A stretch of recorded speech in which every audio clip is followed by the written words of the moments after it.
everyone, I'm Allie, and I am going to show you how to make this RounTrio RAW bracelet. It is one of the easiest ways to create a multi-level look because you're using round trios. If you need any round trios or some sizes of seed beads, go ahead and look below the video. In the description of the project, we'll put links there to get back to our site. Gather everything up in your working surface like a bead on a board, and let's get started. All right, so if you're new to the channel, you may not even know these beads exist. These are RounTrio beads. They're a 6mm bead that have 3 holes in them. We have them in faceted and non-faceted. So if you want to do this bracelet, you can also make it sparkly with the faceted. This is so easy to do because we are just using size progression. We have 15 O's, 11 O's, and 8 O seed beads. I am going to put a stop bead on the bottom of my thread here, and I'm using black thread so you can see it a little bit better. I'm going to put that stop bead on. Eventually it'll come off the bottom of my thread, and put that needle through it once or 2 times. All right, so to begin, we're going to begin from the outside and we're going to work our way in. We are going to begin with a round trio and then the progression from biggest or smallest to biggest back down to smallest. So see that 15, 11, 8, and then back down to an 11 and a 15. Add your next round trio bead, and do the same thing. Going back here from an 8 to 11. We are going to repeat this a total of 4 times. You could do this also with a grouping of 5. You can do it with a grouping of 6. It really doesn't matter. This is that simple. So here I go into my groupings here.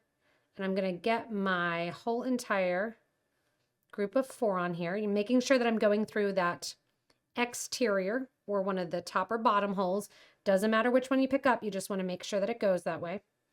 And now what we're going to do is round out the project by taking our needle and thread back through that starting round trio through the same hole. So remember, there's 3 holes. We only want to go through that first one. Give a nice tight pull. Go into the next group of seed beads, into the next round trio through that same hole, and then come on out. When you're out through that round trio, we are going to step up. So I was in the outermost or the outermost hole of the round trio. I'm going to go to the middle hole. Now we are going to eliminate our 8O is the biggest, and our 11O is going to be the biggest. So we're going to go with an 15, an 11, a 15, sew into the next middle hole of the round trio beside it. Pull that round trio then towards the middle. Same thing here, your 15s on either side of an 11 and into the next hole. Same thing here. And everything we do it 4 times because I chose to use 4 beads. Last one here. And it goes to that same middle hole. Just like we did on the previous row, I'm going through the first set of beads that I added and all the way out through that round trio. Give a nice tight pull, and that pulls that in towards the center a little bit more. Next, we're going to step up one more time. The last hole of the round trio is the last one we're going to grab onto.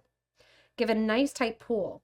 When you step up from one hole to the other around the round trio, that's kind of like locking it in place. Grab now a 15O seed bead and sew into our next round trio, and that'll really pull that towards the middle. It also gives it a 3-dimensional shape. 15, next round trio, 15, next round trio, 15, next round trio, and then just like we've been doing, I'm going to give that a nice tight pull. See how it sits up a tiny little bit. You're going into the next seed bead, and then once again through the next round duo. Now we step down instead of up. We are going into, oh, I should mention also cute earrings, right? Next we go into that middle hole of the round trio that's below. You're going to go over through the seed beads to the next round trio. Pop your needle out before any seed beads. And then guess what? It's time to drop down again. Dropping down to the bottom hole of the round trio and taking your needle and thread till you're coming out through an 8/0 seed bead. Once you're out the 8/0, you have completed your first little section here. So this is your first component, which again can be earrings. You could drop them down. We are going to now link in a raw fashion, right angle weave fashion, these together to get that chain or that link look. From here, we're going to start the exact same way with that grouping of 4 round trios and the 11s or the 15 to 11 to 8. Now here at this connection point, you're going to notice I already have the 8, which I'm going to share on the corners. You can connect this a couple different ways, but I think this is going to be your easiest method. Coming out of that 8/0, I want you to grab a turquoise and a 15. And then your next round trio. Next again, 15, turquoise, 8, turquoise, 15. Next round trio. 15, 8, or 11, 8, 11, 15. Next round trio, that's our third one. And our fourth one gets added. And then after our fourth one here that we add, we are going to go back and basically circle it around to the seed beads here on this side. So I need to add my 15. I need to add my 11, but then we're going to share the 8 that's already there, which is why we did the 11 and the 15 there, because you can see that finishes that outer loop. So that's how we're getting that link look of adding these right angle weave units together. From here, we're continuing on, going through that first row of seed beads and through our round trio bead, give a nice tight pull, lock it in place, step up and continue. This time it's 15, 11, 15. The next time it's just a 15. Circle down to the next corner 8, and we continue. Just to show now, as you finish your second little component here, we want to get to the opposite 8/0 seed bead that sits in the link. The first one wasn't too hard because we didn't have a side attached yet, so we didn't know which way we were growing the design. This one here, I want to get the whole way over, so I'm going to go to the pearl that sits to the right of it, or the left, honestly, doesn't matter. Or sorry, not pearl, round trio. And then I'm going to go into the middle hole of that same bead, stepping down. And see how I kind of just push the beads out of the way if they're in the way. Make sure that thread tucks down right next to that round trio, then you won't see it at all. Then I'm going to go into the bottom hole of that same round trio and go on over, wiggling in and out, ready for my 8. Now again, I go in and I pick up the 11, the 15, and then I'm on to my next round trio and continuing the pattern. Once you have the units that you want, and I have 1, 2, 3, 4, 5, 6, 7, 8, 9, and I would recommend a 10th one just because I know I have a tiny wrist here. You're going to put on your clasp. I've already gone back, take the stop bead off, and put this one clasp on. It's my favorite Claspgarten magnetic clasp. It is super heavy duty, and I love it. So if you need a clasp, this is a great one. And remember, we always put the links to the supplies in the description. And what I'm going to do is put the other side of the clasp on. So I'm coming out the last 8/0, just as if I was getting ready to add another unit. I'm picking up 2 of my turquoise 11 seed beads, and I'm going through my clasp.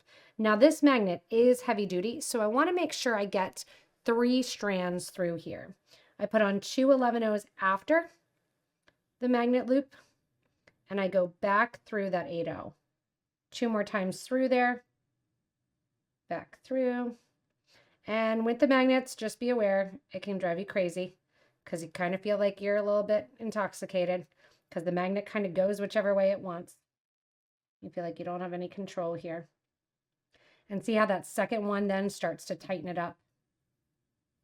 And I want those seed beads as close as I can to that loop, just for aesthetic reasons. All right, so 3 times through, good to go. Back through the 8. Into the interior of the design. And then what we're going to do is tie the thread end off. So how do I tie the thread end off? Number 1, I want to keep it on the bottom. because then you won't see it as much if it's on one of the bottoms here. Number 2, I like to reverse the thread a little bit and make sure that it's kind of locked in place. So if the thread knot would give way, I don't really have to worry about it. So I'm going to take it a couple stitches here. And then I'm going to tie it off. All right. So away from the clasp here, I'm going to tie it off. I'm going to go underneath the bridge thread, which connects one bead to another. So just sewing underneath the beads, basically. Making a little loop near that bridge thread. Sewing through the loop once, and I'm sewing through the loop twice. And that makes it so you have that nice sewer's knot, as tight as you can to the project. Now from here, I'm going to continue on the project, bringing the thread and needle back, pulling that knot kind of into an inside bead, getting to another inconspicuous place. And because I use dark thread so you could see it, I'm going to burn the thread right near my darkest bead, which is my turquoise bead. Go in here, burn that thread, leaving that little bit of a tail here. And then I'm going to burn that tail flat towards the project and kind of towards the back.